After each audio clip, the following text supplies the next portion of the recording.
In the next few videos, we'll be using a dataset published by the United States Centers for Medicare and Medicaid Services to practice creating CART models to predict healthcare cost. We unfortunately can't use the D2 Hawkeye data due to privacy issues. The dataset we'll be using instead, claimsdata.csv, is structured to represent a sample of patients in the Medicare program, which provides health insurance to Americans aged 65 and older, as well as some younger people with certain medical conditions. To protect the privacy of patients represented in this publicly available dataset, a number of steps are performed to anonymize the data, so we would need to retrain the models we develop in this lecture on de-anonymized data if we wanted to apply our models in the real world. Let's start by reading our dataset into R and taking a look at its structure. We'll call our dataset claims, and we'll use the read.csv function to read in the data file claimsdata.csv. Make sure to navigate to the directory on your computer containing the file claimsdata.csv first. Now let's take a look at the structure of our data frame using the str function. The observations represent a 1% random sample of Medicare beneficiaries, limited to those still alive at the end of 2008. Our independent variables are from 2008, and we will be predicting cost in 2009.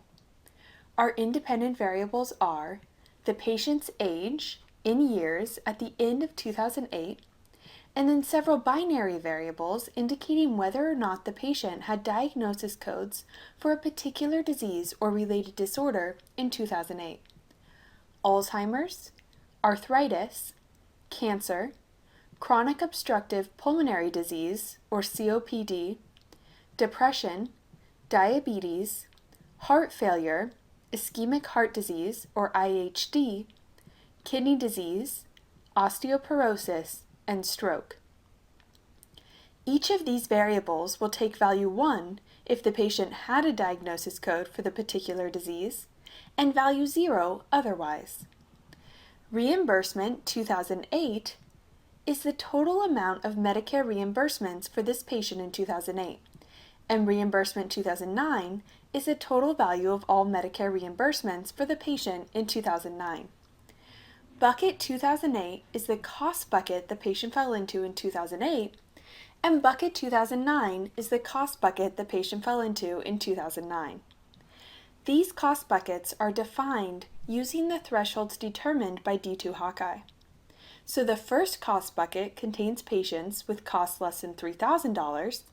The second cost bucket contains patients with costs between $3,000 and $8,000, and so on. We can verify that the number of patients in each cost bucket has the same structure as what we saw for D2 Hawkeye by computing the percentage of patients in each cost bucket. So we'll create a table of the variable bucket 2009 and divide by the number of rows in claims. This gives the percentage of patients in each of the cost buckets. The first cost bucket has almost 70% of the patients.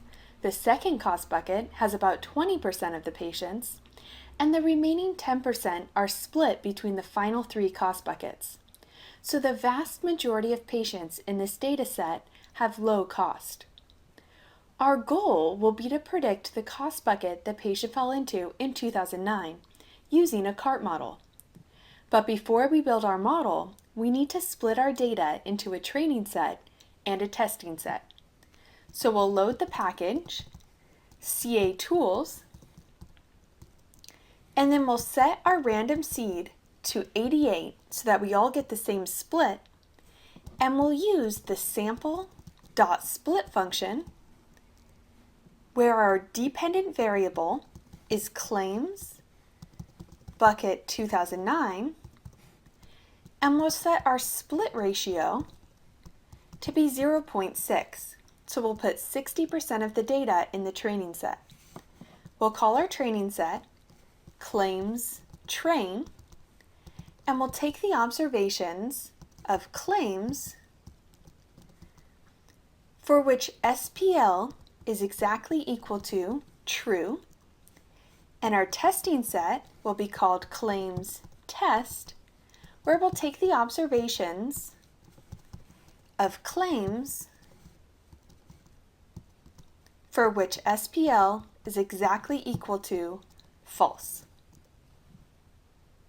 Now that our dataset is ready, we'll see in the next video how a smart baseline method would perform.